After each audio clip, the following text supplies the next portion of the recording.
Hello, hello. How's everybody doing? Little what the fuck is this? Peasant chat. Yeah, I'm still the morning chats are tough because my brain's not working, but it's okay because there's no subject matter. It's basically a chat where we get on, talk shit, hear your stupid questions about flex tunes or whatever. But this chat is morphing into like a general chat, which I'm more than happy with. Um, you can only talk so many things, so much car shit. Like you can only talk so much car shit, and you can see how stagnant it's becoming if you're on YouTube a lot, like I am, because I want to see what's out there, what's topical, what's happening. But I don't have one of those channels that reacts to everything. And if you have a channel that solely relies on content creators to make content and then you react to it, you not only are you one of the laziest fucking bums on the planet, you're basically glomming off of someone else's content. And I'd rather not do that. And what you're starting to see is that those channels are losing viewers by like a ton because the channels become stagnant. The channels become the same thing over and over. Hey, look, I'm not gonna lie. This channel is live streams and we talk about shit all the time. So technically you could say it's the same thing. But the growth on the channel is pretty steady. It's actually been pretty damn steady. Yesterday's dating channel is a similar style layout, but I think it relates to more people because it's dating related. Yesterday was good. It was a good time yesterday hanging out with you guys again. It was what 6 to 8 or something like that, or 7 to 8:30 or something like that. I forget what it was, but or 7:10 to 8:40 yesterday. And again, not scheduled. I just pop on and talk some shit. So today, on today's show, we're going to be giving away the 1050X injectors and the booster pump. The booster pump consists of basically a booster pump and a Y harness so that you can plug it into a GT500. You might be able to use it on 11 to 19 on its own if you don't have the Y harness, but don't quote me on that. It came out of a GT500 from Wit SVT. Thank you very much. I appreciate him giving away sending us the 1050X injectors, which are a very sought after injector.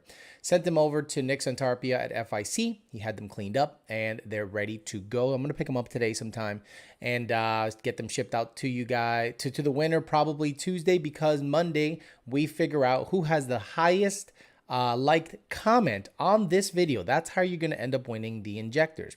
If you have the highest liked comment on this video right here after it uploads, you will win a cleaned, gone over set of ID 1050X injectors and a booster pump. Who makes it? I think Fuel Plus, which is basically Vortech, which is basically a company slapping their fucking sticker on something they don't make, which is very, very common. So yeah, have the highest like comment on this video. You will win the 1050X injectors. We'll announce the winner tomorrow, 5 p.m. Right? We do the peasant chat. We do the YDBT dailies at 5 p.m. and then you can win yourself some injectors. If you need them, great. If you don't need them, you can sell them, get about $700+ for them. So I'm basically giving away $700+ to a lucky winner who has the highest like comment on the chat. So before we get too into the bullshit, we'll start saying hi to the people here and go from there. Coyote Kelly, one of the first people to come on and say hello. Money 540, Fresh Pasteles, Andrew Martin, Fresh Pastelazo, which is totally different than Fresh Pasteles. Cody Hobbs, 508 Josh, Cluster BM, Brandon Christopherson, Ezekiel Palacios, Clean 93 GT. We got D-Rock Fox. We got Felter Snatch, Phil, Dustin Engler. We got him. Macho Matt, Tongue Punch My Fart Pipe, Dun 523, PC GT 500, Mr. B Truviate, Hot Metal 524, Franklin Smith, JD Swag, one of the mods. Rami Zaidan in the house. He's been playing with RC cars and he's making me jealous. He's making me want to get like an electric RC car when I'm not out there fucking around with real cars. A little RC car would be addicting, but the problem with that is that it'll be addicting and I'll start spending money on that. So that's why I hold myself back from doing that. But if I was to get an RC car, it'd be an X-Max. It'd definitely be a Traxxas X-Max, the big fucking truck, so I can actually do some messing around on, hills and bullshit that they got here. I don't want like a street oriented RC car if I do end up getting one. We got Miguel Salazar, Jesus Del Rio, Jack, Dane Austin, Ben Galay, Madi 50, Pimpin since 1997, says, good morning. How's the family, Alex? Family's good. Jason Friedberg, Matt B.O., Boosted G3, Yonce 50, 5-liter eater, Cracker, Arturo Morcillo, Jack Adam Slon White. I don't know who that is. Forced Induction Drive says, good morning. Josh Roy. We got James Volker. We got the same motherfuckers nonstop. Traxxas RE. No, the Traxxas E. I don't like the Revo. I like the X Max. So the Revo, I don't like the Revo. I don't like how it looks. I used to like how it looks, but I don't like how it looks anymore. It looks too low for me. It looks, this is on Amazon out of all places. This is what the Evo looks like, the E-Revo, and I'm not a fan. I'm just not a fan of how the tires dwarf the body. It's not my thing, but when you look at an X-Max, oh, Jesus Christ. Oh my God, I can't fucking spell today. It's probably X-Max. Jesus, I can't spell today, dude. So the X-Max is, to me, perfect. It sits high. The wheels don't dwarf the body. You know what I mean? It's built super robust. I've seen so many reviews on this thing, and it's such a robust built truck that out of the box, you don't need to do much. You know what I mean? Like I've done, the Revo to me sits too low. It doesn't have enough ground clearance.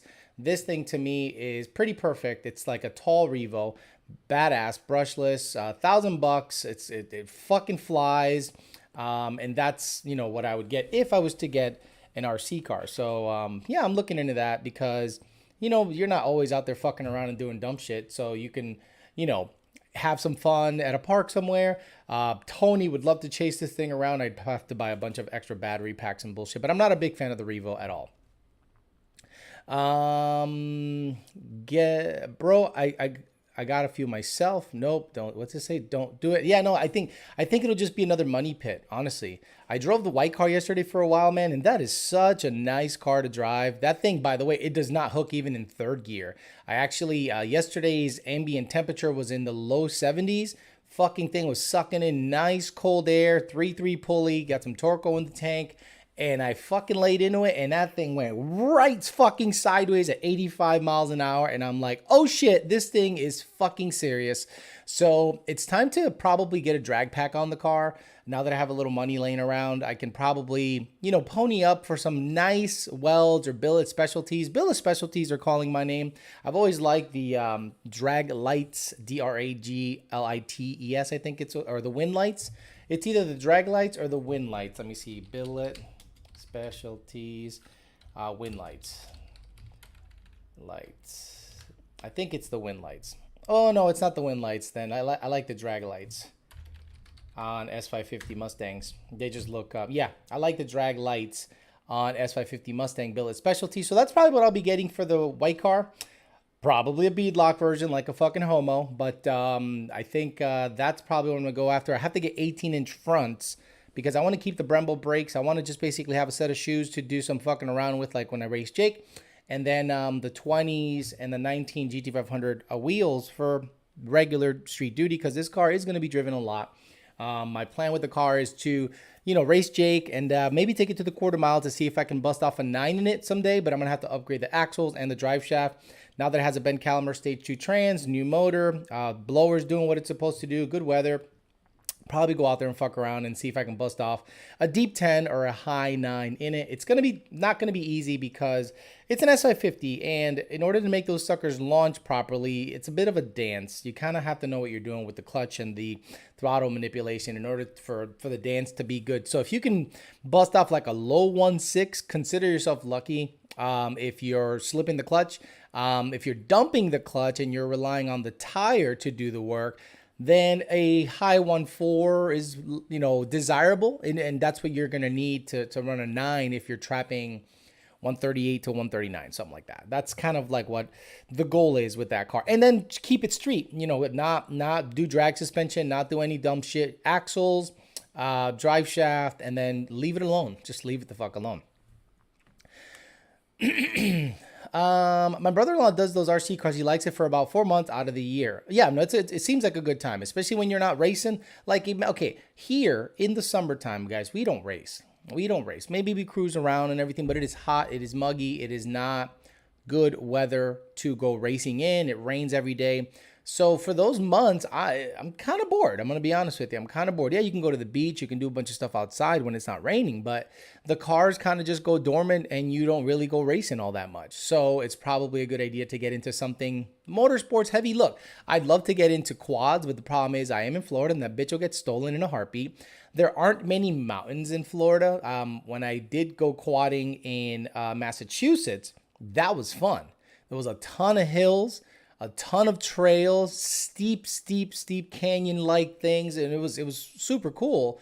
And here, it's basically flat and muddy and sandy, and that's kind of all you got, which is fine, I guess, if you're into that. But I prefer the challenge of, some kind of trails or something like that when it comes to quadding. That to me is a lot more fun than just flat out, going up 120. Fuck all that. My buddy died doing it like that, and I'm good. I'd rather just do trail stuff.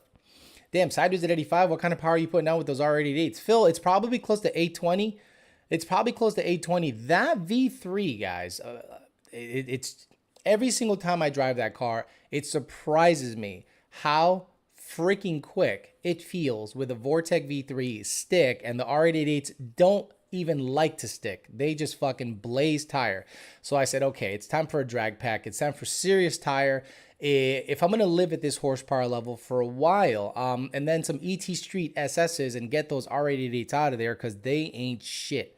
A lot of people liked the R888s, but they're just not adequate for that vehicle on the street, really. I mean, maybe at a track that has decent, prep, but on the street, you can do rolling 80 plus mile an hour burnouts, and it was sketchy for sure. Have you raced Jake yet in the white car? No, not yet. Here to click the like and watch the replay later, says Pat the One. Did you sell the Hurt motor yet from the white car? Just curious. Yeah, that thing sold in a day. That motor sold in 1 day. Gen 3 motor, long block. I had a guy from Texas say, yep, how much? Here you go. We crated it for him. We shipped it for him. He gave me a reasonable price. It sold for $3,000. And it was gone out of my life. It was wonderful. Check out the Haas. It's a 10th scale with the X-Max motor. Hopefully you can get the GT500 all sorted out and soon. Right, that's the goal. The GT500 is slated to get the following. Complete brand new headers, because the American Racing headers on the EGR port or the EGR tube cracked right along there.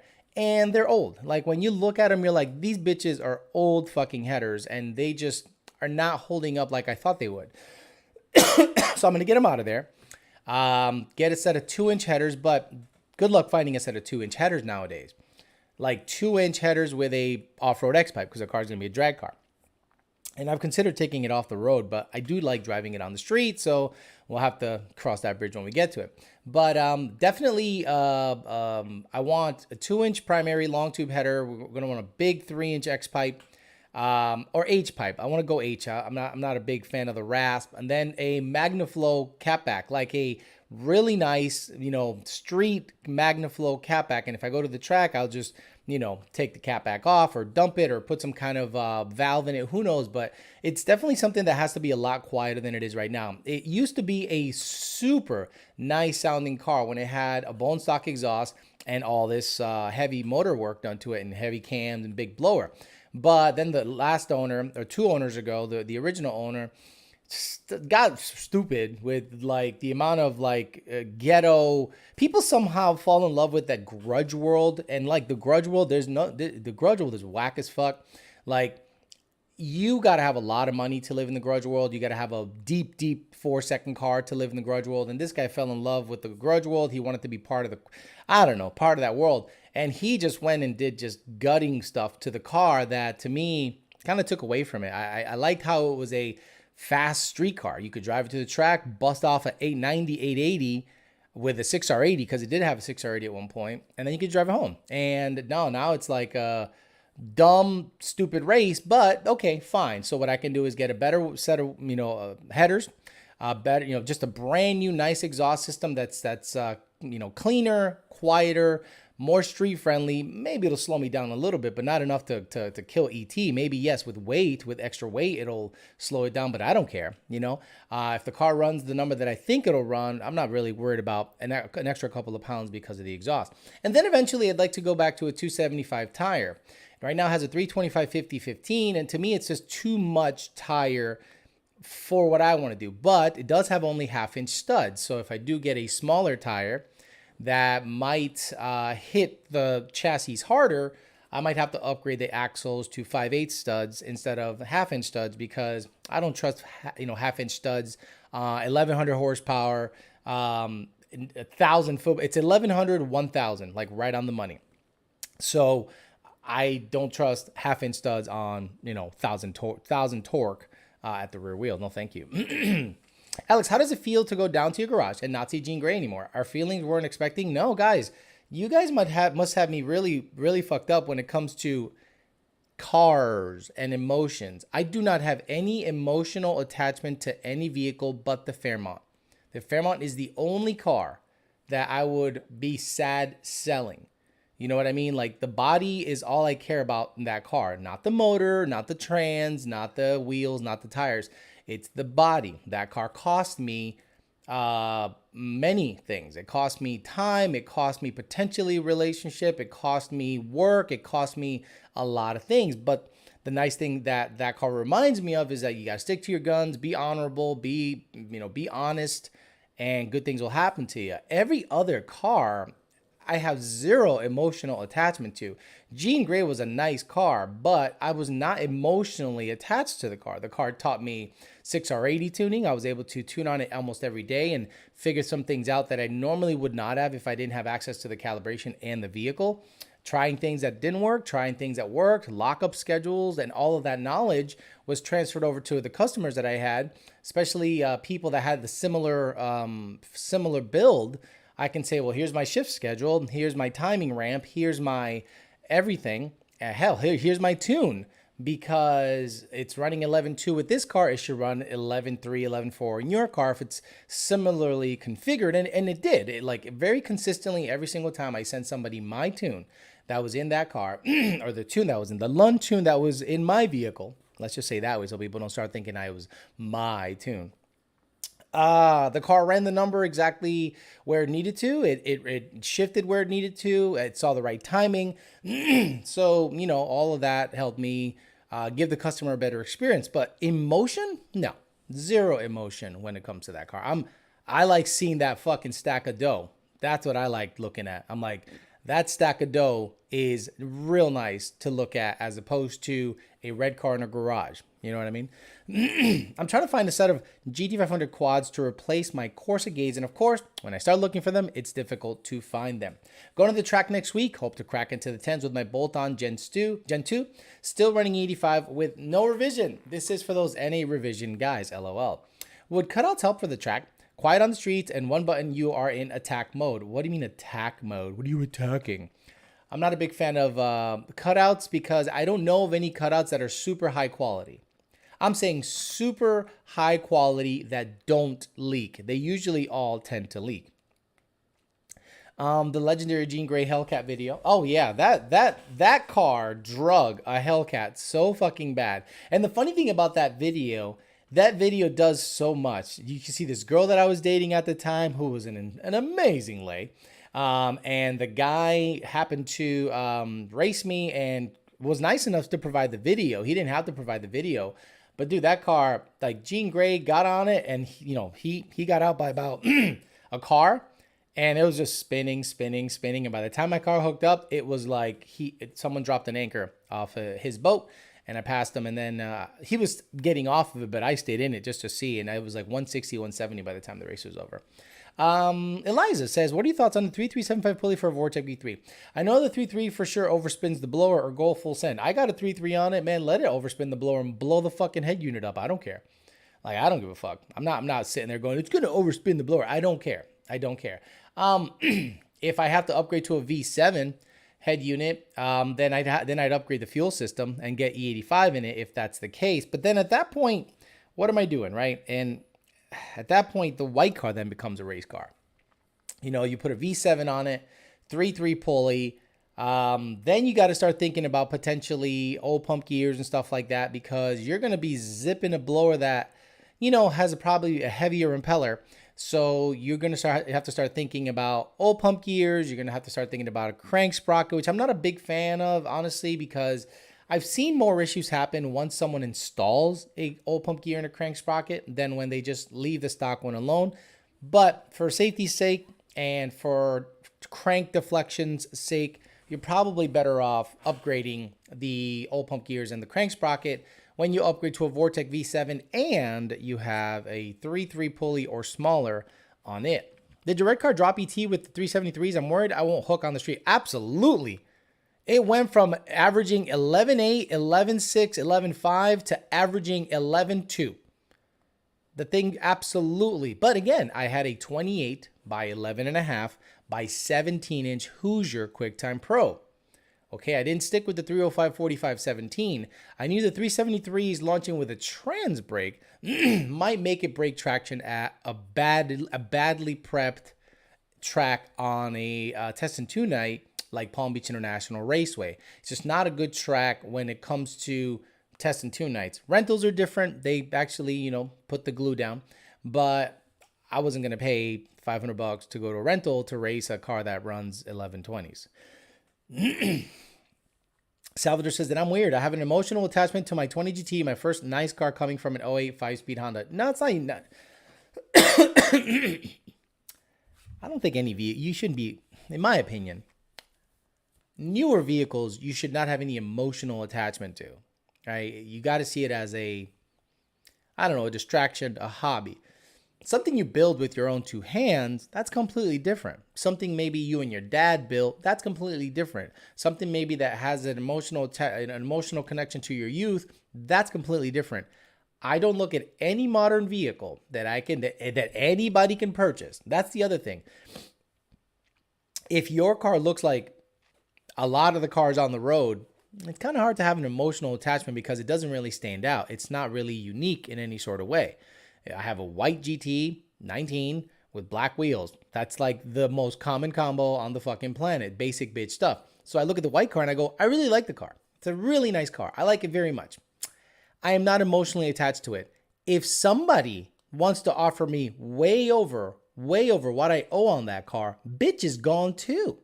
I have no problem getting rid of that car. I have no problem getting rid of the truck. I have no problem getting rid of the GT500. The only one I'd have a problem getting rid of is the Fairmont, for sure. Like Luther says, anyone got a link to the vid? Which vid? The red car beating that 800 horse Hellcat? I might be able to find it, but it's on Facebook. Alex, I have the best cutouts by band lands and they still leak. I'm taking them off. That's what I mean, Joey G. I've never come across a set of cutouts that don't leak. And about the last thing I want is, because look, when you have a nice tight exhaust that has no leaks front to back, the car sounds sexy as fuck. It's just hitting the right notes. It feels good. It drives good. And you're just like, man, this thing is perfection.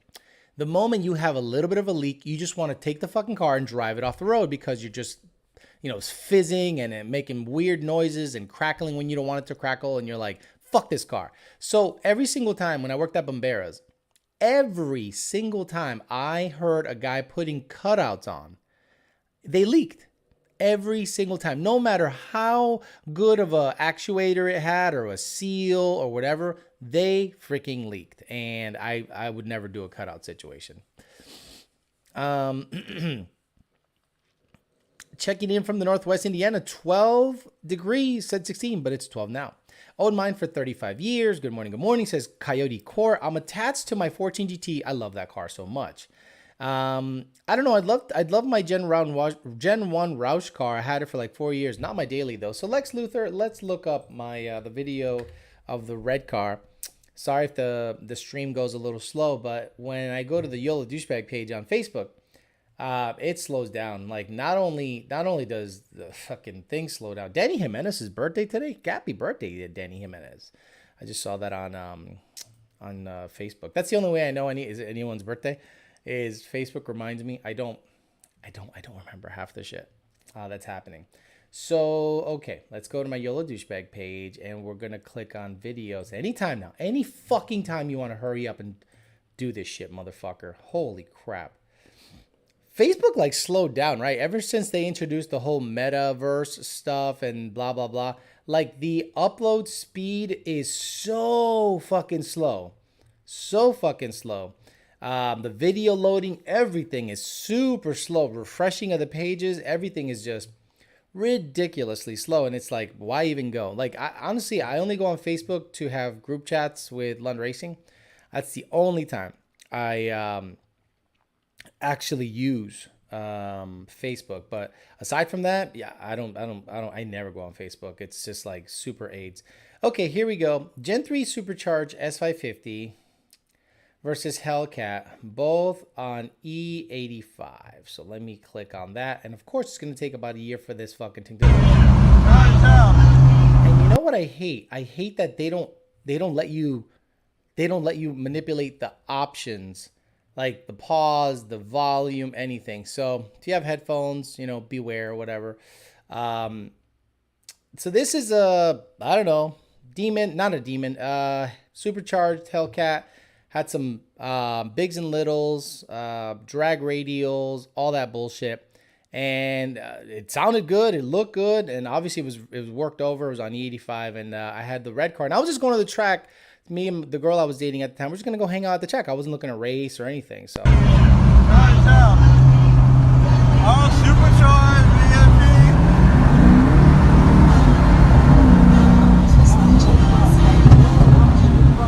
I said just go.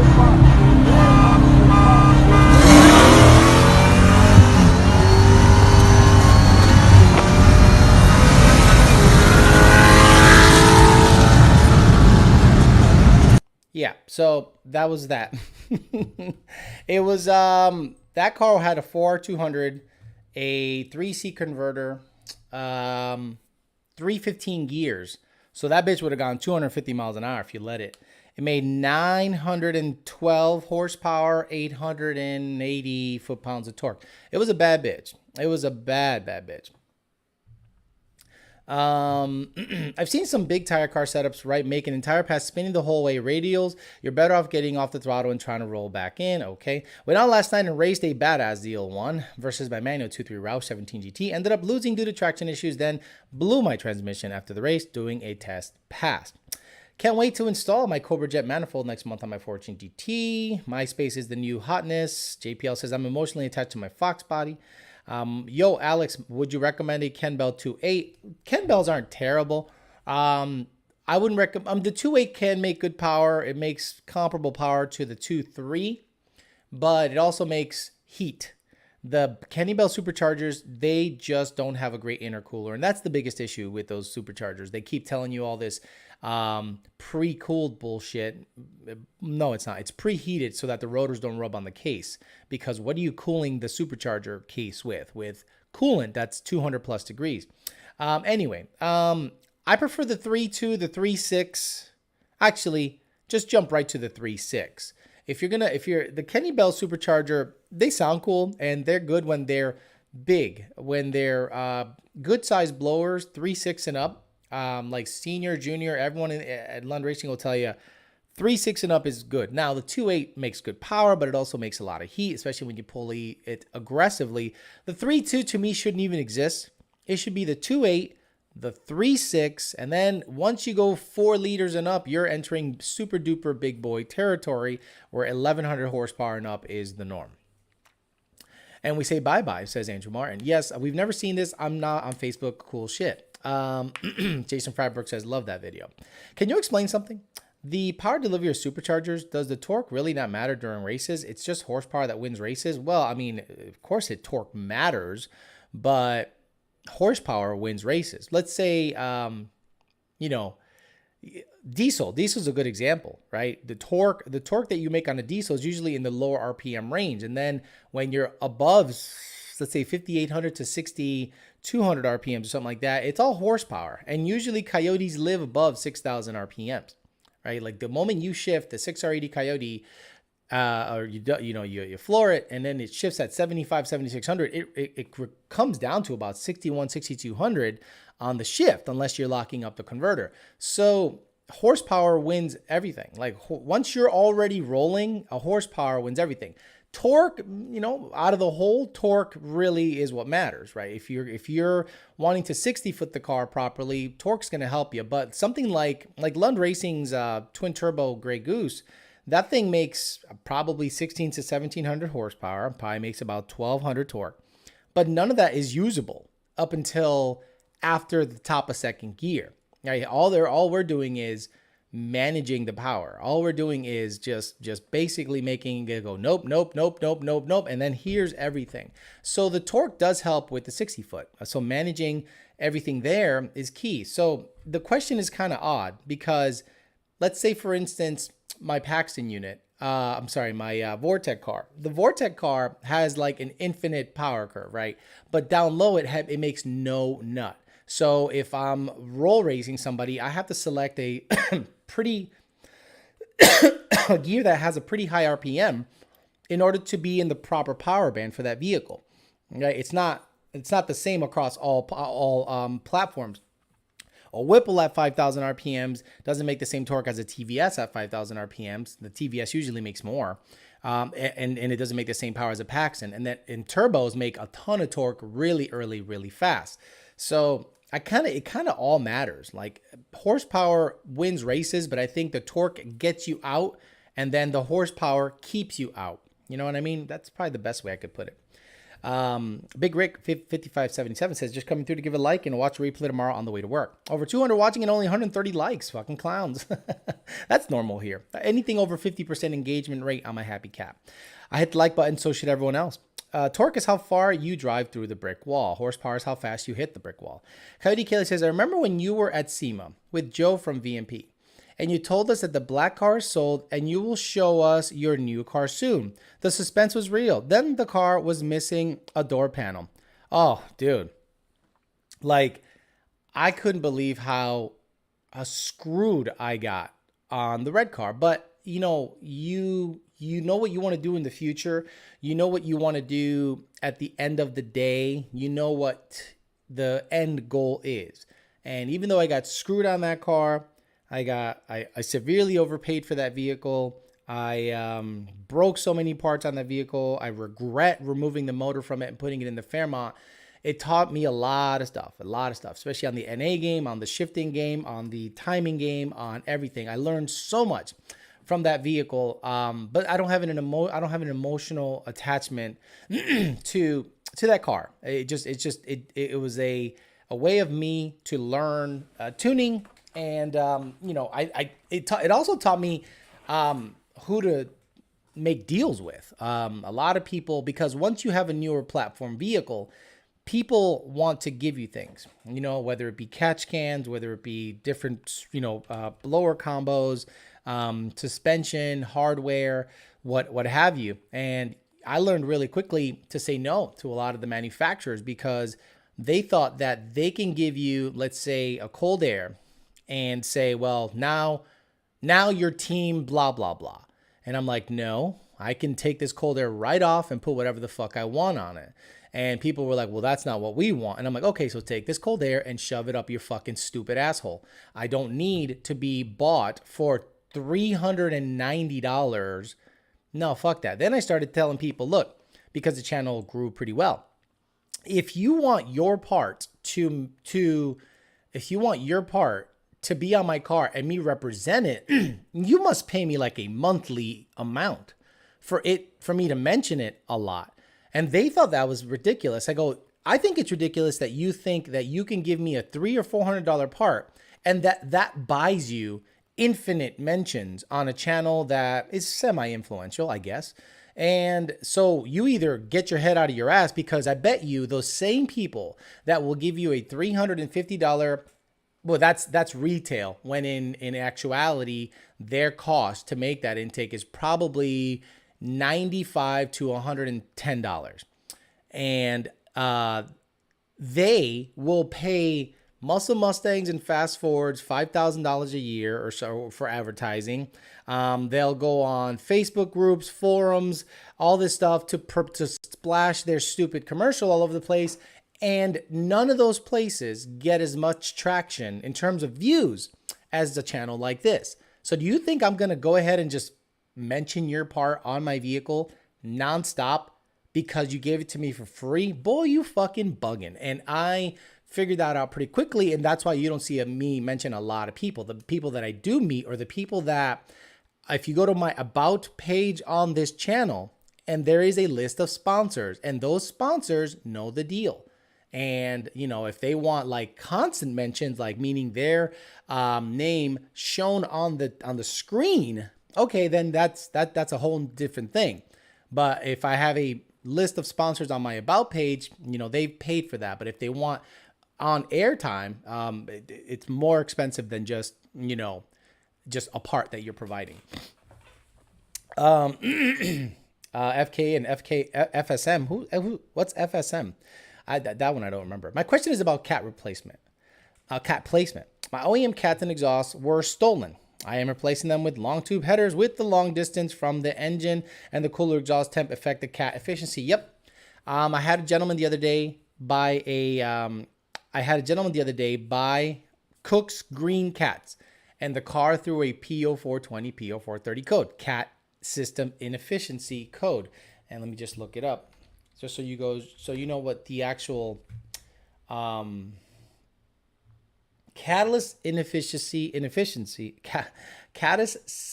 system efficiency below threshold, and that's the actual code that it throws when you buy a set of like long tube headers and it has a high flowing cat or no cat. I can't touch this code. We can't touch this code. Legally, you can't disable it. Legally, you can't widen anything to make the code not pop up.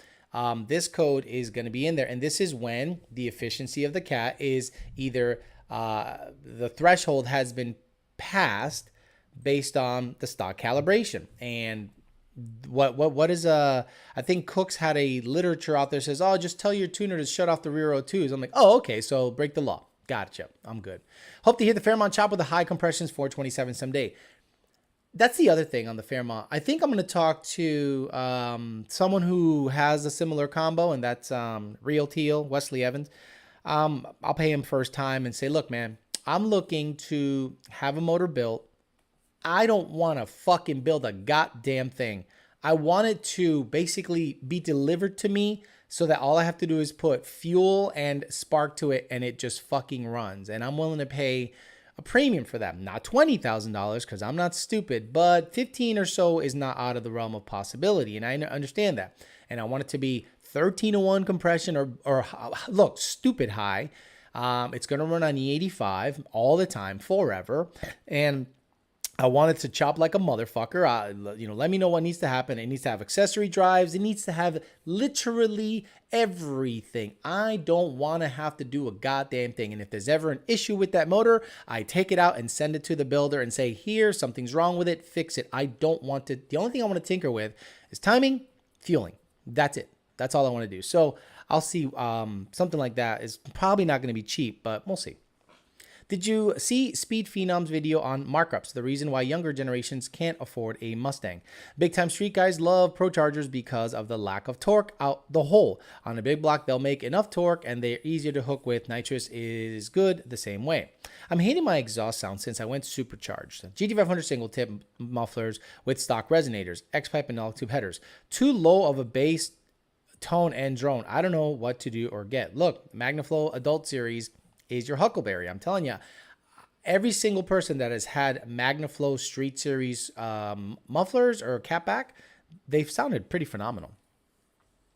Alex, do you go back and watch certain videos you make for a good laugh? No, honestly, I don't even watch most of the live streams because I've started to have a little self-doubt when it comes to the live streams. You know what I mean? Like, I don't want to look at a live stream and then second guess what I'm doing or try to whatever. I just roll with it and it seems to work really well. Once in a while I do listen to a video that I've made let's say like a dumb video that I made in the past, like back in the YOLO days. Those are the only videos that make me laugh. But those videos, they had their time and place, and it's not something I would duplicate. I would make some other kind of comedic videos, but the way I want it done requires like a fucking studio, a movie studio with great editors and great, it's just, I don't have the time to do shit like that. Alex, do you ever miss the black car? So the black car was a good car, but I never missed it, right? It stank like an S197, and we all know what S197s smell like. There is like a Fox body smell similar to there is like a S197 smell. The car was limiting, meaning because it had a Gen 1 bottom end, I was stuck at 720 rear wheel horsepower or so. And at any moment, I lived with that fear of the fucking motor just chucking a rod. And I was fast, but I was not fast enough for like the real fast cars. Like if a worked Z06 gave me, wanted some sauce, he'd probably have me covered. I could probably beat 70 or 60% of the cars on the road, but the cars that the red car could beat was at a different level. I had no problem going up against a GT3 RS, against a Lambo, against a Ferrari, any Lambo, anything that wanted it. This car with 900 plus horsepower can give it the fucking sauce. But the black car couldn't. The black car could beat, schmedium fast cars in Florida. So it was fun. Had a cool T56. It was not comfortable to drive in. I couldn't drive it long distances because it had a drag pack on it all the time, and I just wear out the tires. So I don't miss it per se, but it was a nice car for the time, but I don't miss it. Now, if I was to ever get another S197, it'd be a 2014. I thought about it for a very long time, and I said, I don't think I'd get another 1112. I've never owned a 1314 car. Would I get it Boss 302? Probably not, because you could see that it's slowly creeping up in price. But I would definitely get a GT. It'd have to be black or a pretty color, like a ruby red. Like I've always liked ruby red S197s. I've always liked that color. In 2013, they had a candy apple metallic tinted red that I thought was really pretty. And I would do an NA build on that one, just cams, Cobra Jet, E85, see how deep into the tens I can get it into without doing any Houston gutting. I'm so against Houston gutting a car that it's just not even funny. In my opinion, if you claim a record, you should also post the weight. Yeah, put it up and let people know that, okay, this is why I ran that fast, because it's 3,200 pounds. And you know how difficult it is to get a S197 or an SI50 to 3,200 pounds? It's ridiculous. It's probably been asked before, but what do you think about the RTD, and is it easy to use? I just got used to the SCC software. I think SCC software is way easier to use than RTD stuff. The RTD stuff requires a bunch of resyncing, custom OSs. It doesn't do crank. The scanner software is limited in many ways. I prefer the way SCT reads out the data log on LiveLink as opposed to scanner. But that's all we got right now to work with is the HP tuner stuff. I've learned no one is really happy with exhaust on the Coyote. Look, guys, if you're trying to make a Coyote sound like anything else but a Coyote, you're going to be highly disappointed. I've seen people go from MBRP, Flowmaster, Corsa, MagnaFlow, Ford Racing, everything. Guys, the Coyote is not a good sounding motor. The Coyote does not lend itself to good sound. It lends itself to like a high-pitched, exotic style car sound. It's never going to be a deep, throaty, small block Ford style V8 sound. You're just not going to get that in a Coyote ever. It'll be semi-exotic, almost import sounding, high revving, high pitched, screeching, raspy. That's just how it is. That's literally just how it is. The new owner asked me if I wanted to buy my old car back. He put bags on it and now wants $22K for a 100,000 mile 13. I sold the car for 18,000 just a few months ago. Do you want to buy back with bags? Get the fuck out of here. Corsa, not for the win. They don't sound bad with stock headers and cats, but once you put long tubes on the car, Corsa sounds terrible. Cold start suck. JPL Performance says, I've been living right now for about 3 years and have a big emotional support to my new to me Fox. You've said that 3 times. I don't know why he keeps repeating it. It's probably been, I already got that. Bro, just put a modern Coyote into your Cobra and gap the S550s, S497s like crazy. Maybe. The new owner already got that. Corsa not. KB, you're not wrong.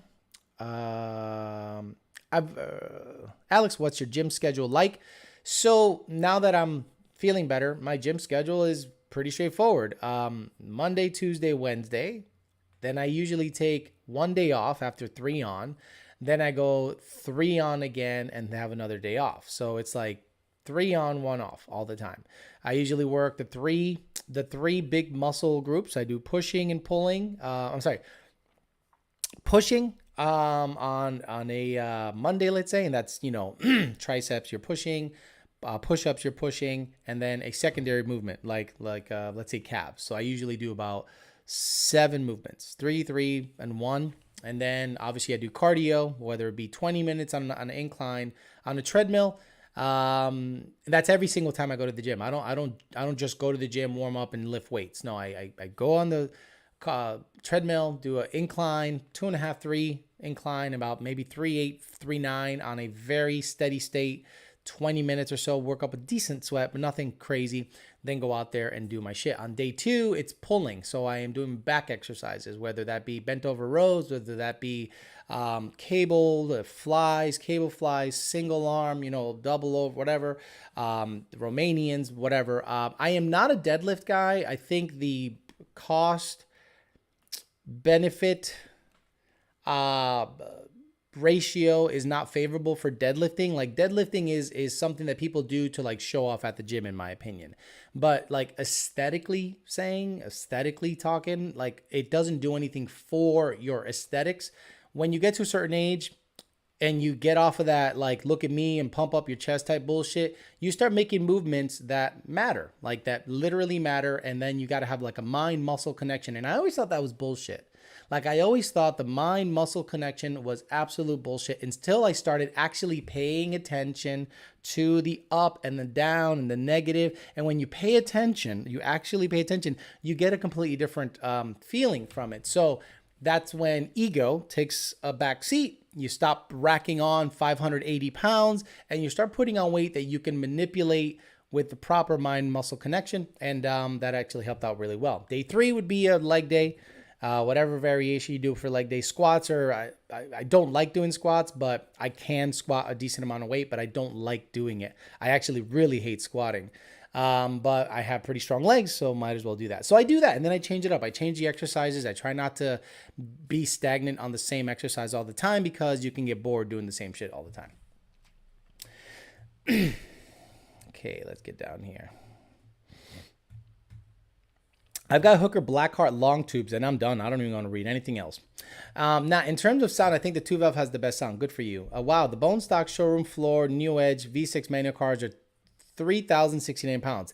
That's all the bells and whistles minus the upgrades. If you ever need a gym partner, let me know. I'll pass on that.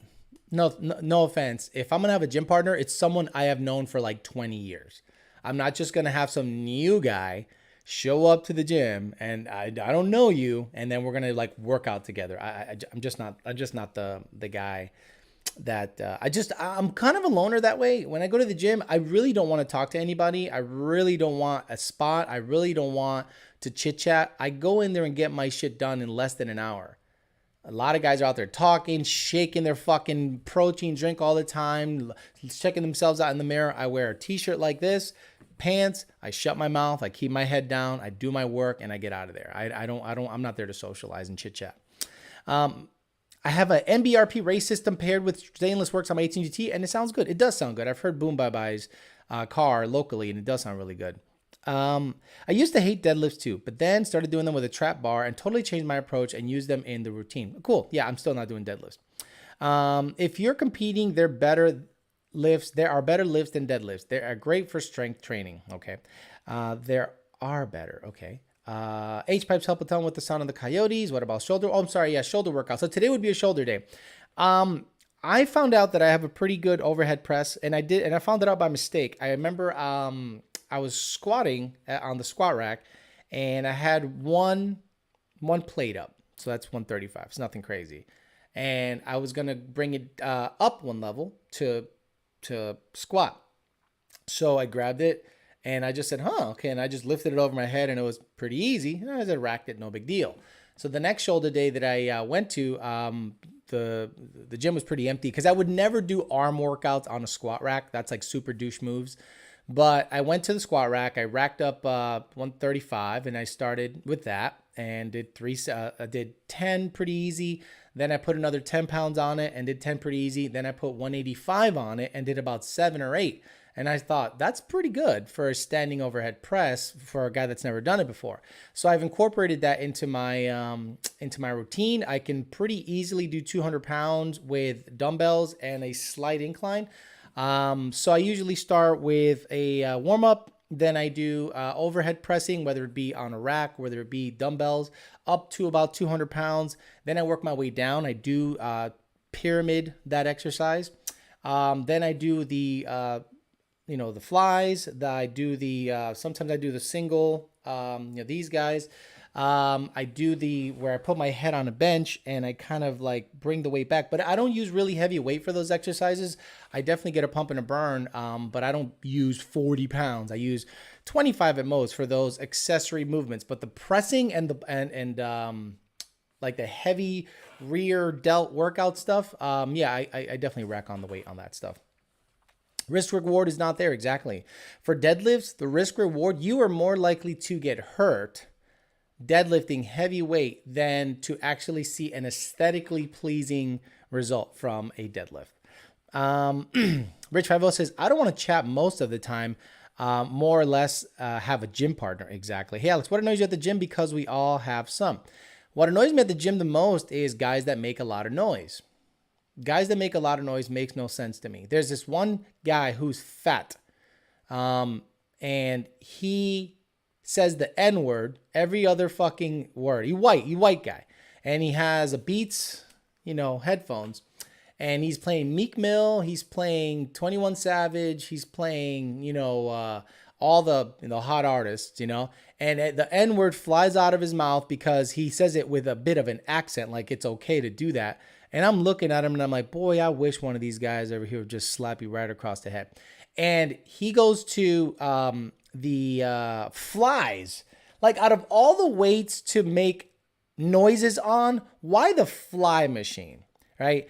And he always goes, ha, ha, ha, ha. And I'm just like, shut the fuck up. So every single time he comes into the gym, I go to the other side of the gym because he's about to make some dumb noises. He's about to start rapping along with Meek Mill, saying the N-word like if he's a badass motherfucker. And I can't wait for someone to say, bro, just shut the fuck up. Just shut the fuck up. Everyone else is working out quietly. There is no reason to go, ah, ah. If you go to the gym and you go, you're a fucking asshole. Shut up. Breathe in, fucking lift the weight. When you're done, rack it and shut the fuck up. You fucking dickhead. No one cares that you're grunting. And half of these guys are grunting at like 1 plate or 2 plates. You're grunting, benching 225. Is that difficult? Fucking idiot. Get the fuck out of here. Deadlifting is the key to gain the most strength. For what? For what?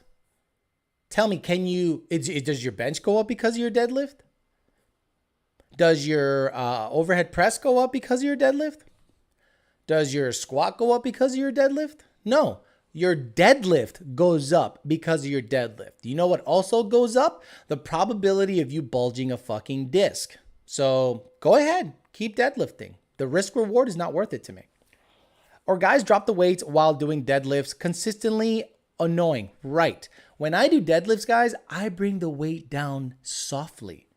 I bring it down softly. I don't go up, slam, up, slam, up. No, I don't do that. I just don't do that. Watch Ronnie Coleman weightlifting injuries. Not worth it. Not worth it at all. Hell, most bodybuilders now are getting away from gear, are getting away from stuff because you see all these guys dying at 38 from massive heart attacks. There are guys at the gym I know are on gear and they don't lift what I can lift. And I am so proud of that. I'm so proud. I don't need to lift more than anyone else. All I need to know is that I naturally can outlift you. And that to me is attractive. Like I'll go, you know what? Yes, you might aesthetically be more jacked, bigger shoulders. I get it. And you're younger, but I can outlift you. And this is all chocolate chips, rice and beans, and McDonald's. You know, like I'm not out there, watching what I eat and carrying a lunchbox and poking myself in the butt in the locker room. That's just not what I do. I think the diet is harder than the workouts. Oh, you're 100% right, Rich 50. When I got sick, I lost 11 pounds. I went from 234 to 223, and I love it. I fucking love it. I'm just like, all right, I look good. And that forced you to watch your diet. So then when I started eating again, I didn't eat like a fucking pig and a horse. I said, you know what? I feel like I have good energy. I like feeling light around my feet because guys, you once you get to a certain age, you start walking around and you start going, I feel heavy. Yeah, I might look good in the mirror where you're carrying 232 of decent muscle, but your joints go, yeah, I don't like feeling. You can't just dart in and out of places like you used to. So when I lost the weight, which is only 10 pounds, but guys, apparently 10 pounds is a big deal because I feel light around my feet. And I thought to myself, if I can get down to 215, that would be a really good look. Not only for long term, but just aesthetically. The clothes will look nicer, I'll look better, and that's all that matters to me. But long term, that's better for you. You can't carry, or you shouldn't carry 230 or 240 at 40 something years old and expect your heart to be okay, expect your joints to be okay, your knee, your back, all that stuff. So I knew I had to lose some weight, and getting sick actually jump-started that I'm like, hey, thanks for that week and a half of starving myself. Now let me see if I can maintain it long term. And I know my lifts will go down. You got to be okay with your lifts not being as good. Guys, I am more than happy being able to lift 275 on the bench, squatting 4 plates once in a while, but 3 plates are plenty. And I don't deadlift anymore. I'm done with deadlifting. But shoulder pressing has always been good. So as long as I can maintain a certain amount of weight for the rest of my life naturally, I'm a happy cat with that. Other guys that can lift more, other guys look better. They're more jacked, whatever. But I know I'm 100% natural, and I can claim that, and I don't have to I can look in the mirror and go, this shit's all me. This shit's all nut. This shit's all Alejandro Flores. It's not no gear, nothing. I don't even take fucking pre-workout. I just show up to the gym, work out, get my ass out of there. And if I can do what most guys on gear are doing, I'm a happy guy. The day Alex pokes himself in the butt with steroids will be the day Ford comes out with a 6-liter, 800 horsepower stick GT500. 90% is diet and 10% are the workouts. Yeah, you're not wrong. Indeed, I was at 182 5 weeks ago, went up to 202, and now 511. Clean bulk eating is the hardest part. I don't know how the hell you can eat clean and gain that much weight. That's good for you. That's 18 pounds of clean muscle. Oof, that sounds a little suspect. I live at 220. I got down to 208 last year. Felt and looked the best by far. Only 12 pounds, but a huge difference. Exactly. Like for me to go from 220 something down to 215, that's a big deal. Like you'll see my face a little sucked in. You'll see, the shirt fitting a little on the looser side, but I'll feel better. But that's a big deal to get rid of that much fat and muscle, because you're going to get rid of some muscle subsequently when you go down and you go in a caloric deficit, because that's the only way to lose weight, caloric deficit. Random guy, Alex, workout. We should go take pics. Alex, good workout. We should go take pics in the locker room. Not true about the deadlift gains, very small. Okay. How well do you think your just cardio does? I'm not a big fan of just cardio.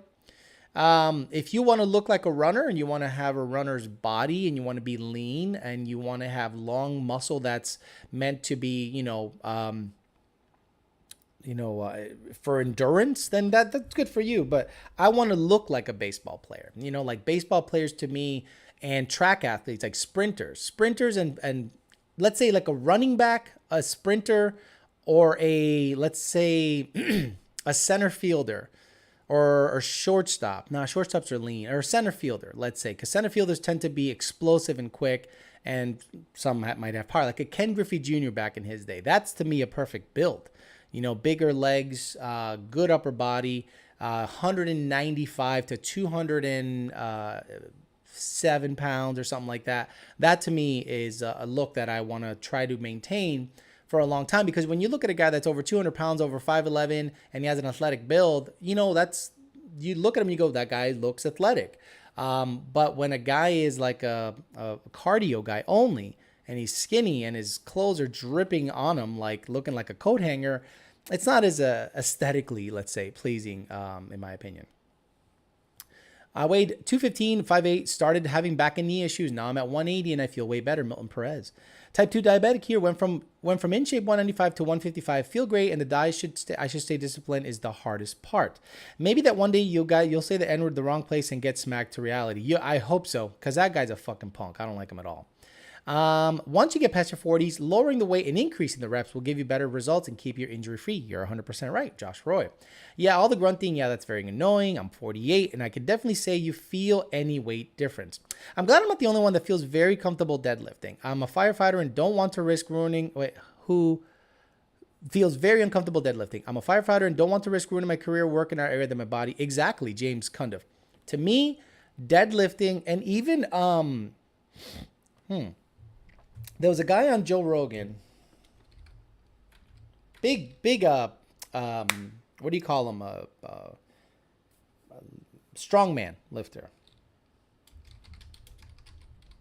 So this guy, here he is, he's perfect. Strongman Robert Orbis says you shouldn't do deadlifts. So hopefully I don't get copyrighted for this, but this is where I first heard this theory about the cost benefit of deadlifting is low. But I think what's interesting is like that kind of stuff is so much less satisfying to bring it back to like what you do. I just want to hear the part about deadlifting. I don't care about 13 fucking minutes of this shit. Then like something.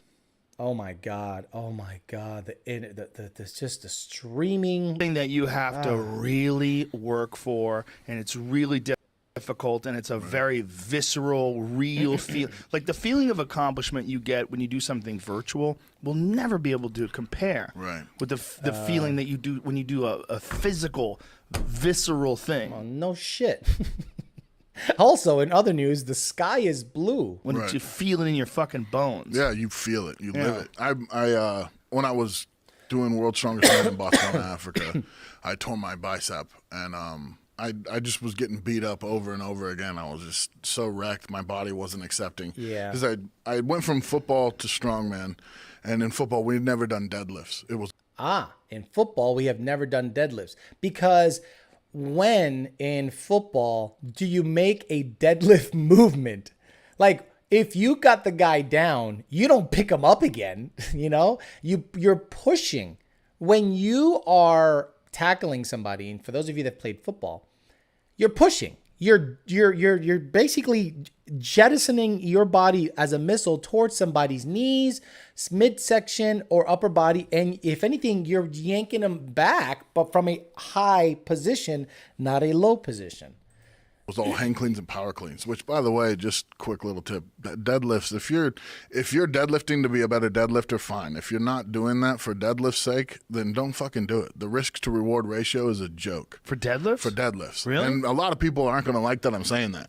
But if you go into any NFL gym, in any Division I college football gym, in any athletics where people are actually getting paid and it matters what they're doing, they're not deadlifting. Boom.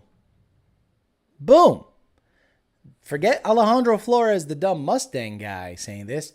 Listen to a football, strongman, competitive somebody telling you that nobody, when it comes to actually using a usable exercise, nobody's deadlifting.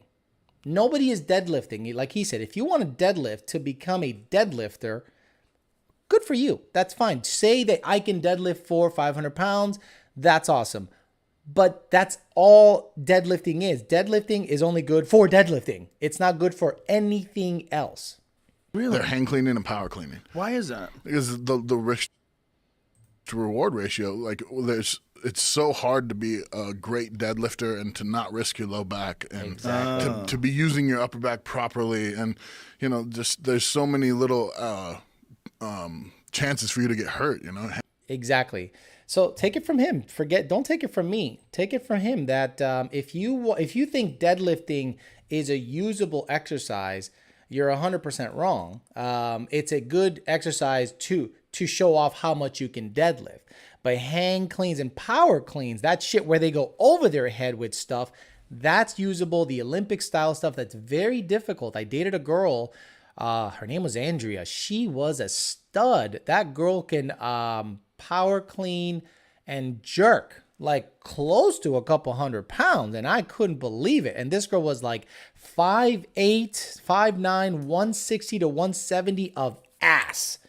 And this woman was just like very good with her form. And she never deadlifted once. Like Olympic, there's no deadlifting in Olympic style stuff. Robert is a caveman. Robert Olburst. 5'8", 168, at 50 years old, I feel pretty good. Good for you, done 523. I'm 5'11", 230. I need to lose some weight, so I'm doing cardio shit. Yes, I'm 5'11", 230, but I'm sorry, 224 right now. But I carry it differently. As you can tell, I have a bit of an athletic build. But I also know that I can't carry this athletic build into my mid to late 40s, into my 50s. Into my 50s, I should be low 200s. And for joint health, for just mobility, for just longevity, everything, carrying around that much weight just takes a toll. Those grunters remind me of The Move. I love you, man. Give it all you got, scene. All right, this is getting weird. How much longer are we talking about men's body instead of Mustang? Hey, snap off. Get the fuck off the show if you don't like it. We talk about whatever the chat wants to talk about. If you don't like it, you can go watch Tom and Jerry cartoons and go jerk off. You don't have to be on the chat, bro. The chat dictates what we talk about. I'm trying to get to 210 to 215-ish. Anything else too big, and anything else and I'm too big. The CrossFit stuff is where people get hurt doing deads, cleans, snatch, etc. Doing high reps of powerlifting movements that is best for 1 to 3 reps. Becomes shearing weight and you get hurt. JR10, you're 100% right. That's why I think, to me, CrossFit is not a usable, like, I hear women and men that have never worked out get interested in CrossFit because they think it's fun. And CrossFit, to me, is if you want to get to the next level of shit, right? But you also are risking getting hurt.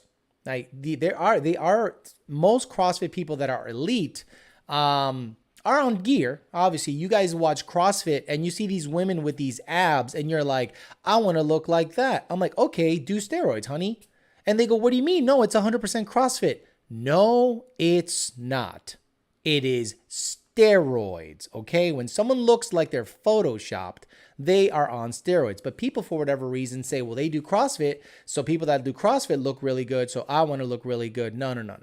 You should get a nice, clean base first at a regular gym, doing pulls, pushes, squats, overhead stuff, and get a good base on that first for years. And then if you want to dabble into the CrossFit, great. But if you go right into CrossFit, you're going to fuck up shoulders. You're going to fuck up hips. You're going to fuck up backs. You're going to fuck everything up. Matt Jones says, why deadlift exercises? There's engine hoists and forklifts. I like leg presses better. Leg presses are good. All you can carry at the junkyard is all you need. Are you still having issues with the 10R80 in the F-150?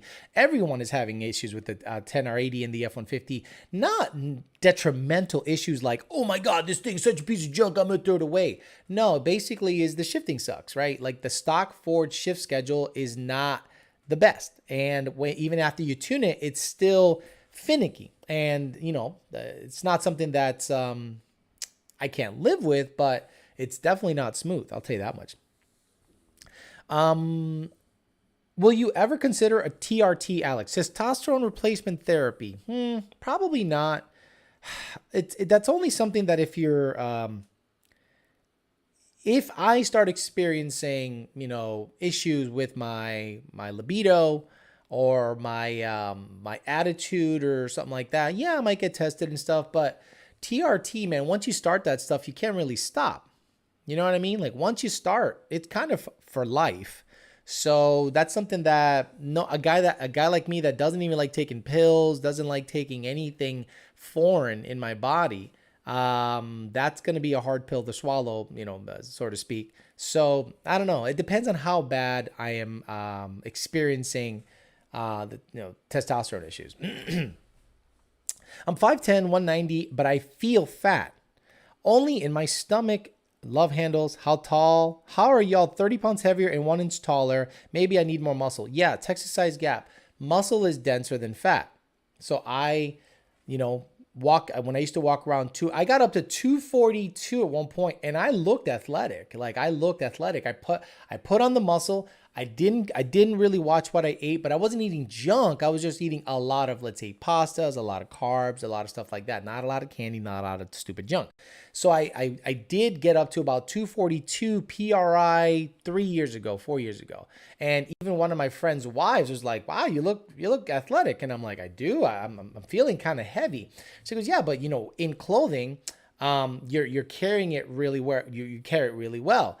And then when you're in the bathroom to take your shirt off and take your pants off, you're just like, yeah, I don't look that athletic. But in clothing, you look fucking phenomenal and amazing. And people are telling you look fucking great. Once you start getting skinnier, they start commenting on how skinny you look as if it's a negative. And you got to get away from people like that. There's going to be people in your life that are going to say some shit like, oh my God, you look better, heavier. And I'm like, why? Because my face was filled out? No, I my joints feel good. I feel good. Don't let people that are around you saying you should gain some more weight are probably fat themselves, and they don't want to see you get in good shape. Just a friendly reminder. Here's people that think. Just a friendly reminder. There's people who think The Rock is natural. If you think The Rock is natural, you are smoking crack. That is not hard work. Look, don't get me wrong. You have to work hard to do that. But the motherfucker juices out of his mind. Do you guys think Thor was natural? Do you guys think most movie stars that say that they ate boiled chicken? I love it when a movie actor says that they ate boiled chicken and soup and they got super jacked. Bane for Batman probably did steroids. Okay, most actors that need to make millions of dollars. Guys, if I am contracted to make millions of dollars and my job was to have rock hard abs, you don't think I'm going to hire the best nutritionist, the best personal trainer, and the best TRT and steroid motherfucker on the planet to get me on a cycle so I can look like a motherfucker, look like a jacked, stupid dude? Abso-freaking-lutely. So The Rock is on steroids. Now, a lot of people get on their case. There's a couple of guys like Nick's Strength and Power. If you guys watch Nick's Strength and Power on YouTube, I love him. He has some balls on him. He goes right up to these Instagram guys. And every single person you guys see on Instagram, every single girl you see on Instagram that has super fucking jacked abs and she's got veins coming out of her shit and dudes that are they're all on shit. Every single one of them are on shit. Natural bodybuilders look like normal guys that are ripped. But when you see just the size of the shoulders of these guys and everything, and I'm just like, come on, stop it, please. Whoever thinks The Rock is natural is smoking the biggest crack pipe on the planet. Chicken and broccoli diets, it's a meme. Yeah, The Rock is not natural. All of a sudden got jacked. Not all of a sudden. The guy's been jacked for 20 years, right? If you looked at him when he was Rocky Maivia back in the WWE days, and now he's 50-something. And you go, yeah, that's all chicken and broccoli. I'm like, get the fuck, come on, stop it. Excuse me. The Rock is a definition of what trend can do. I'm just starting to learn that almost everyone is juiced up. Guys, almost everybody is juiced up. almost every single person you know of on an Instagram influencer, just regular schmoes, guys on Street Outlaws, like everywhere, they're all fucking juiced up. And you're like, why are you juiced up? Like, why are you juiced up, right? And it's insecurity. It's they want to be popular, all this and this and that. Most of those people can't maintain that physique for a long time. Like when I see a guy like, I'm trying to think of a guy who has been jacked forever. Like Sylvester Stallone has been jacked forever, right? The guy's 70 something, I think. The guy is more jacked than most people you'd know. That's not fucking natural. The dude is fucking on gear. Probably has a heart bigger than he probably has a heart bigger than my whole chest, right? And, once they cut someone once they cut up someone that's been on juice for a while, all their organs are huge, their hands are huge, everything's huge. I don't understand why they don't reveal the truth. They create a fake standard and kids believing that they can do that naturally. Salvador Cortez, that's the reason, because then it's perceived as a lie, but it's not, because you still have to do the work to get that big. You still have to work out a lot and be super focused to get that big, whether on gear or not. If you take gear and sit your ass down on the couch and watch football, you're not going to get jacked that way. You're not going to get jacked. But if you work out half as much as I do, if you work out 3 times a week, let's say we both start off with the same physique right here, right? And this is the starting physique. And I go boom and maintain my workout schedule and maybe try to bring up the intensity. And I'm working out 5 to 6 times a week. All you have to do is work out about 3 times a week at a similar intensity, and you will surpass me in looks. You will surpass me in performance. You will surpass me in every lift I can do, working out maybe about 60% of the time that I do. That's just how it is. Creatine supplements are not natty. I just like lifting more than the juicers purely off of genetics and discipline. It's quite satisfying. Absolutely. Snap off. You're about to walk the plank. Hulk Hogan, Ronnie Coleman. Huge. 5'10", 230 and veins working at T-Mobile selling you phone cases. Why? Exactly. For pussy. Why do we do anything? Why do we have really nice cars? Why do we shine them up? Why do we do it? Pussy. It's 100% pussy.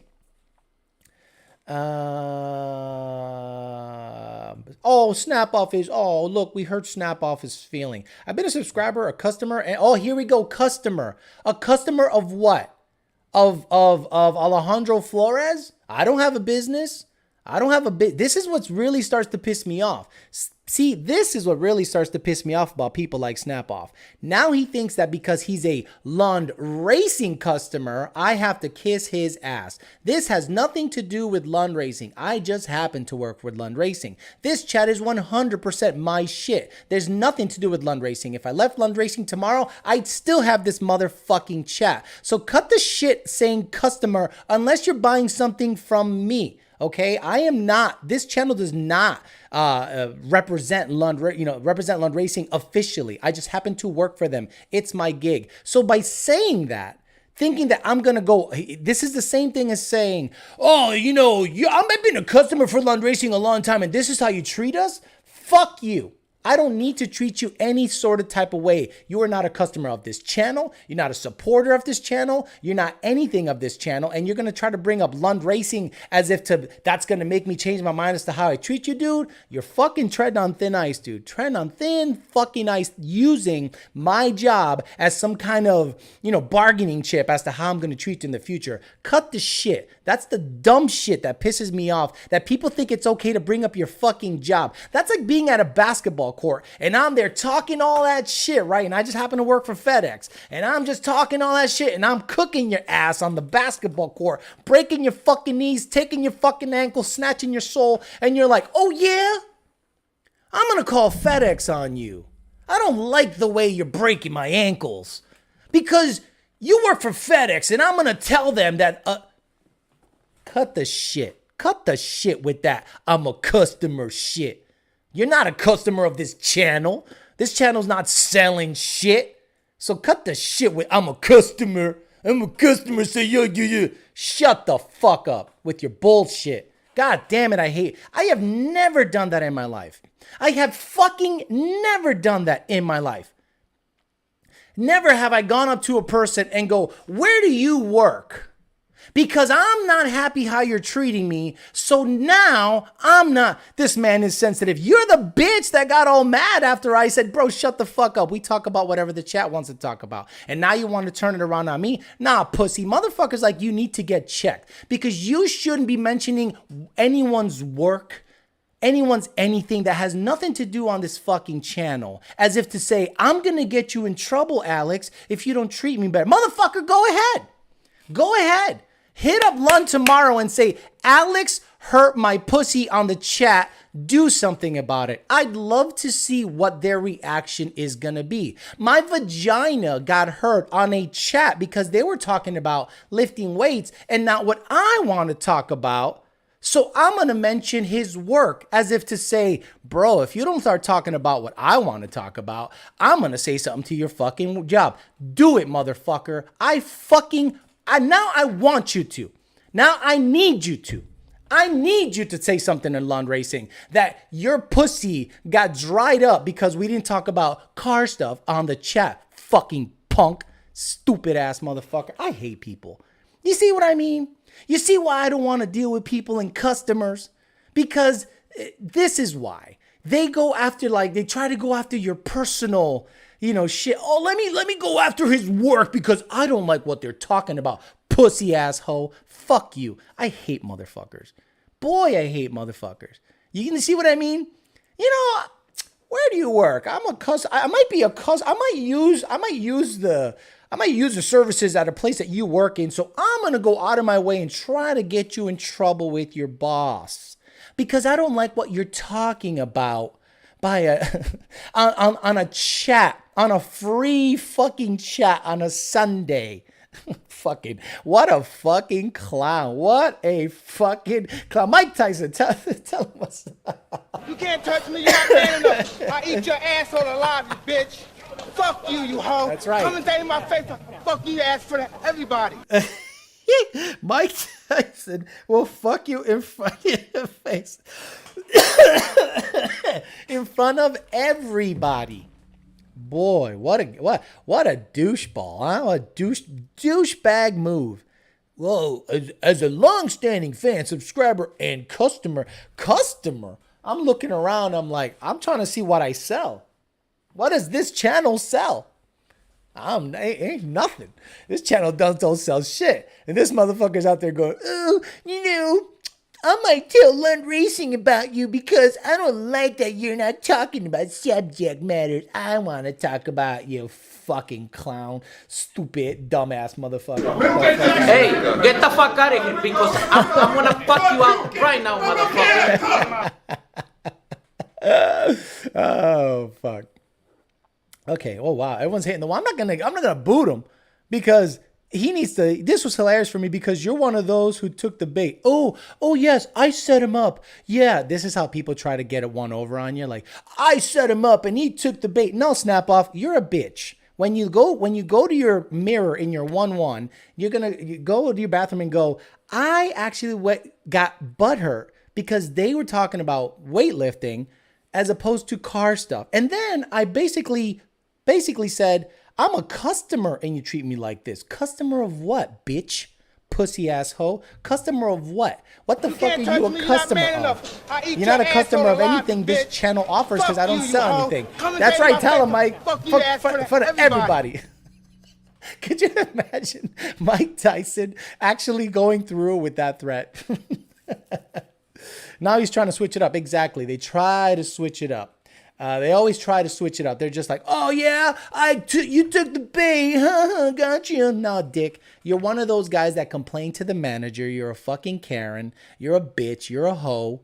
You're one of those guys that if you don't get your way, then you complain, kick, and scream instead of just shutting the fuck up and going away. This channel's not for you. There's Stang Mode out there blowing up motors. There's Mustang Lifestyles out there looking like a walking potato. There's plenty of other Mustang channels that that you can become customers of because they have merch stores. You can enter for a giveaway that costs you $35 for a shirt. Go ahead. Go off and do that shit. Alex running in the comments have experience with On3 performance. Of course we do. Hitting the brakes, snap off voted for Biden. Blocked EPA. Snap off got roasted harder than the dude trying to sell his P51 intake. Dude's not even a member and he gets butthurt because we aren't talking about what he wants exactly. Snap off is built like Jabba the Hutt. Natural weightlifting, healthy living triggered him. Snap off, drop a selfie, says Texas Size Gap. Snap off is a liberal. He's a customer of Morton Salt. So is that a no about tuning my Honda even though I'm a customer? Snap off equals Karen. They always act like they were trolling you. You were the Kappa. Exactly. Walking potato. My dog throwing a tantrum in the middle of a PGA mall. Snap off got loose. Now he's trying to paddle back in. Mendoza says Thang mode is better than Mustang lifestyle. Well, I guess in terms of content, you're right. Like if I was to say who's a better content creator out of those two, for sure it's Stang mode. Yeah, for sure it's Stang mode. Replacing OEM filter in my 19 Coyote F-150 with a Riley's drop-in. Can you send me a tune revision? Have you tried Gorilla mode? Highly recommended. Walking potato. A lifestyle Stang mode. Yeah, those are good examples. This chat is like the pit on Star Wars. They tried to push Luke Skywalker into. Remember that? Oh, that's great. He got mad he was talking to bodybuilding because he's on the heavy side. Look, I love the fact that we have guys on this chat that get it. Not everything is car stuff, right? And believe it or not, if you do get in shape and you go from 230 to 200, well, you just deleted 30 pounds of weight from your vehicle if you're racing. So we've talked about that before. And there is actually a video of me talking about making sure that you try to get in the best shape as possible and maintain your weight, because I've seen way too many fat guys at the track. Way too many fat guys at the track. You guys have seen them. Guys that go to the track, they build their car, they spend all winter under the car fucking with it, and all of a sudden they go to the track and they're big dudes. And you're like, God damn it, dude. Like, I need to start seeing guys that are not necessarily jacked or ripped or something like that at the track, but that are looking, lean and are taking care of themselves, because this sport, I've seen a lot of unhealthy people in this sport. Every time I go to the track and Mod Nationals, and I see how fat people get, how out of shape people get, because their whole life becomes the car, is sad to me. And I go, look, we need to bring you guys back into the fitness world, because it takes discipline. It takes a lot of discipline to be on the healthier side. And if you are disciplined enough to take care of your body and be lean, the performance of the vehicle is only going to improve because you're not a big fat fucking load trying to bring a car down the track. This is definitely a Peasant chat, says 03 Sonic Blue. He said he was a customer because he has donated. Does he understand the meaning of customer? Like, do you know what a customer is? A customer gets a product when they purchase something, right? So what product have you received when you pay on this chat? Nothing, right? Except maybe the premium members, they have premium member only videos and chats that they have access to. But if you donate, how is that being a customer? How is it being a customer when you donate? Are you a customer of the Salvation Army when you put in $1 in Christmas time in the bucket when the guy with the bell? Do you then go up to the fake Santa and you go, hey, I'm a customer, and that bell ringing is a little much. I did put $1 in the bucket. I am a customer. What the fuck is wrong with people? He said he's a customer because he donated to the channel. Wow. JPL Performance says, I love you, Alex. I love this fucking chat. Oh, man, look at all the sentences. How does donation make you a customer? The dude is backpedaling hard. I need to get to 180, 205 now, 6'4", 165 until my late 30s, 50 now. Do you think if we get a good president, he could turn around what Dummy did? Yes. We need to have a guy in there that just takes the fucking pen and take executive action to everything and fuck what anyone says, obviously within the law. But yeah, like executive action after executive action after executive action. You got to have both houses be a super majority where this motherfucker can write blank motherfucking checks and undo what Byron did. Fuck all that. When you diet, so much your energy goes away and you feel down and terrible. Can't even sling the bitch. You're right. RGGT, like once you start dieting, you don't even get horny. Your testosterone levels go down. It's not fun. But once you level out and come back a little bit, yeah, you can start slinging the bitch again. Preach. Health comes first and improves quality of life. If you're a guy in today's world and you lift 3 to 4 times a week, you're automatically in the top 10% of what girls get to pick from, especially if you are a millennial. He paid to get roasted. Proper like. Derek Brandon Production says, you won't do a tail whip right now. Okay. He just purchased a shut the fuck up. Self-discipline and accountability is one of the hardest things to deal with. It's not worth it. It figures out that after like 2 chats. Why come to this channel if not to get roasted? That's what Alex does best, and that's why you're all here. Okay, now he's trying to be like, I like getting roasted. Everyone roast me. If you give a stripper a hundo, she'll do whatever you say. I don't know about that. A customer is not how you spell cuck. Bruce Lee, god damn it. Don't compare yourself to a charity. I feel like we all get a lot of good info for our donations. I appreciate that. Discipline is tough. This customer would need to complain about the announcer at World Cup finals. Oh, Jack me up. Good shit. Snap off trying to do more damage control than Saki right now. Biden blames Spider-Man for everything. Roman Coliseum style. If you lift and didn't take the vaccine, you're going to be in high demand. Exactly. Hey, EPA, your wife, because EPA's wife is fucking top like 5% in terms of like aesthetically pleasing women. She is jacked. She looks good. She takes care of her shit, takes care of business. And if someone like that, like doesn't take the vaccine, lifts, takes care of the house, makes badass cookies, look good, probably bangs this dude all the time. Good, dude, that's a winner. That's a fucking winner. Good for you. Keep that girl around forever. I'd remarry her if I were you. Let's go, Brandon, says Stein78. Cannot wait for the red wave coming this midterm. Me neither. I'm going to sit there with popcorn and go, oh my God, he's already dead. Stop kicking him. Any updates on EPA laws, bro? No, but I saw that PRI bought a new fucking building, huh? That's pretty sick. Bought a brand new building next to Indianapolis Motor Speedway. That's awesome. That's going to help us out. Fuck me. Man, we'll talk about that some other time. All right, guys, I'm going to get out of here. Customer of public humiliation, says Jesus Perez. Hopefully you guys have a good rest of your Sunday watching some NFL football. If you do, give a fuck. I saw the Patriots lost. Bye-bye. I saw the Raiders lost. Bye-bye. Now I need the Cowboys to lose because people need to shut the fuck up about football. I just want to watch football without seeing every We Them Boys and Raider Nation and Pats fans. Thank God they're all fucking gone. And I can actually just enjoy a regular game without seeing a bunch of fucking cuck-ass bitches on Instagram, Facebook, who has never played a down in their life. Talk about we won. Talk about we them boys. Talk about we. Motherfucker, it ain't we, it's them. You're a customer. All right, guys, I'm out of here. Have a good rest of your Sunday. Today was a good time. Had to give it to somebody for a little bit, but hey, it's mildly entertaining. Have a good rest of your Sunday. I'll see you guys again, guys. Remember, end of this chat, end of this show, the highest liked comment on this chat will win a set of ID 1050X injectors and a booster pump. So again, try to think of something witty and funny to say. Once this video uploads, I will be giving away the injectors to whoever has the highest liked comment on this video, and I'll announce that tomorrow at 5 p.m. Eastern Standard Time. All right, guys, good luck out there. Hopefully